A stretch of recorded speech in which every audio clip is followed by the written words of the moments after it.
খুবই মজার একটি রেসিপি নিয়ে চলে আসলাম। তো এই রেসিপিটা আমার শাশুড়ির কাছ থেকে শেখা, চিংড়ি মাছের পানি বড়া। তো এই চিংড়ি মাছের পানি বড়া যদি আপনারা একবার খান তাহলে কিন্তু বারবার খেতে ইচ্ছে করবে। তো চলুন ভিডিওতে একটি লাইক দিয়ে শুরু করা যাক। তো এই চিংড়ি মাছের পানি বড়ার জন্য আমি এখানে 250 গ্রাম ছোট চিংড়ি মাছ নিয়েছি। আপনারা যে কোনো সাইজের চিংড়ি মাছ নিতে পারেন। তো এই চিংড়ি মাছটা আমি একেবারে মিহি করে পাটায় বেটে নিয়েছি। আপনারা চাইলে ব্লেন্ডারে ব্লেন্ডও করে নিতে পারেন, কিন্তু কোনো পানি ইউজ করা যাবে না। তো এখন এই চিংড়ি মাছের পেস্টের মধ্যে দিয়ে দিচ্ছি স্বাদমতো লবণ, হাফ চা চামচ মরিচ গুঁড়া।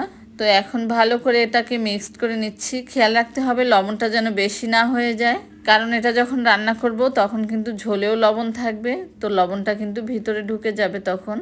আবার লবণ একটু কম হলেও কিন্তু খেতে ভালো লাগবে না, সেজন্যই অল্প লবণ দিয়ে মিক্সড করে নিয়েছি।